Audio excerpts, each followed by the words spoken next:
This is the defense. Zeke, you were talking about 19 steals. They scored 33 points off 24 Boston turnovers. And that steal that we just saw, I mean, that really was the backbreaker. And Lowry closed the door. He opened it up at the start of the game with his leadership, closed it with his defensive abilities at the end. That's NBA champion Kyle Lowry. Let's hear from him now. Kyle, how did it feel to be back? How did you feel being back? And sort of, what's it like? You finally get hold, first game in who knows how long, and then all of a sudden Jimmy, and then Tyler gets hurt. Just sort of the whole whirlwind tonight, because it certainly seemed like a whirlwind for you in the Heat. I ain't gonna lie, I ain't pay attention to your question. What was your question again? To rephrase. I swear, I'm sorry. To rephrase, what was it like to be back after missing 4 games? How did you feel when you were back? And what's it like, as I said, when you thought you had everyone together and then you lose Jimmy and then Tyler gets hurt also? That whirlwind of the night. Yeah, felt good to be back. You know, I just wanted to be able to have an opportunity to play basketball. You know, I've only played 4 games before tonight in the playoffs, and it's tough trying to find a rhythm, but just having an opportunity to be out there with my guys is always fun. Injuries are a part of the game, and that's the part that sucks about the game, the injuries, this is tough, but, Jimmy's a warrior, Tyler's a warrior, but, we got to continue to stay focused on what we did and as a group tonight, and hopefully those guys will be back and ready to go next game. Kyle, was tonight an example of you, the coaching staff, the team, getting Bam going, or was Bam taking it upon himself tonight to get going? Bam took it upon himself. I mean, he was coming out there aggressive. He really, he was focused tonight, and he really took it upon himself to, be aggressive, be assertive. We made some adjustments, and we did some things to figure out, how to get him going. But, he made some mid-range jump shots. He got going, quick moves, stuff like that. So it was good. It was good for Bam to have a night like that, and we got to continue to get better. Do you necessarily want to see him take 15, 20 shots in the next game? I just want to win. I don't give a damn how many shots he takes. You know what I mean? If a win is a win. He takes 5 shots, he takes 22 shots, he takes 10 shots. It don't matter. As long as we win the game, it's a team effort. It's not about individuals.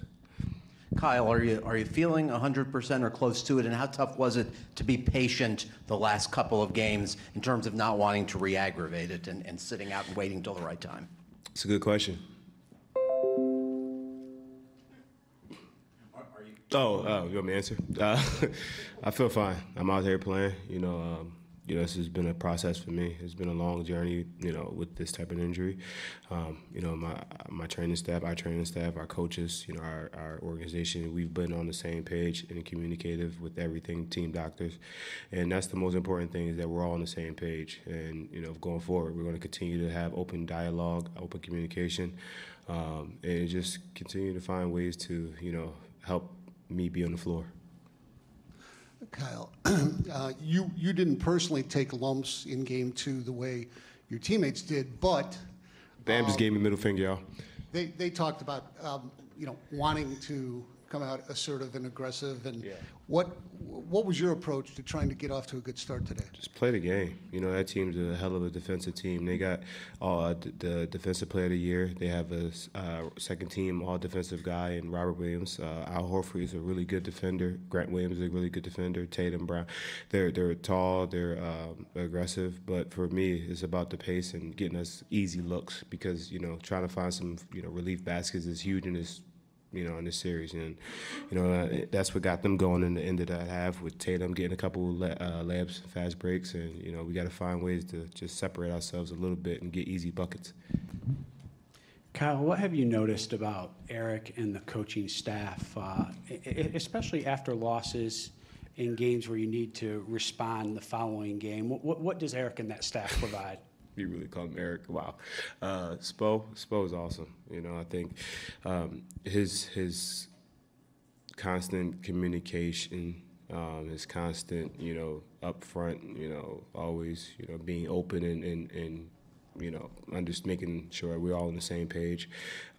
His game-to-game adjustments, his psychology of what he thinks we should do and what the other team may do is always, it's crazy to see it. And he's really good at just being a open and upfront coach. All right, this is going to be the last one. Thank God. Gosh. Looking like Will Smith back there, Men in Black. I see you, Stanley. Looking like Men in Black. I see you, boy.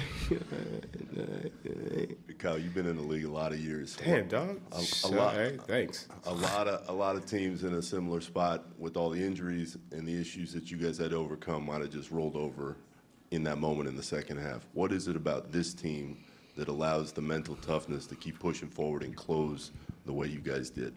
We found a way. Something about this team is just that we have guys that are, hard workers. Udonis always tells, he always says, we all got it the hard way.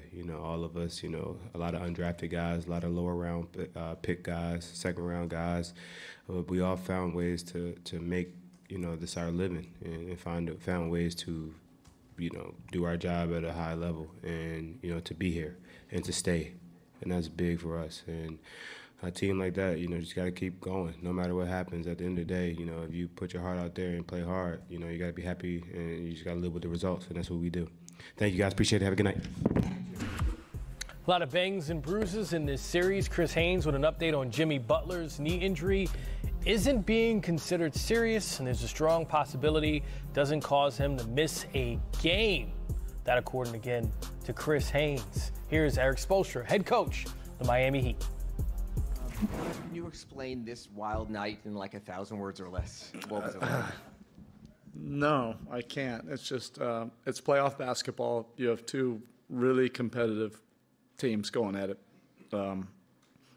Laying it out on the line, and there's just adversity going on both sides just constantly. And, the competition is that intense that, it's creating that adversity. I do not have any updates on anybody. Like, we're just going to go back to our cave and just recoup, and maybe I'll have some information for you tomorrow. So to that point, is Jimmy going to need another MRI? No. No. But I don't have any other update on him. And specific to Tyler, we saw he had a wrap around. I don't have information on that right now. But look, we just got guys grinding, getting through.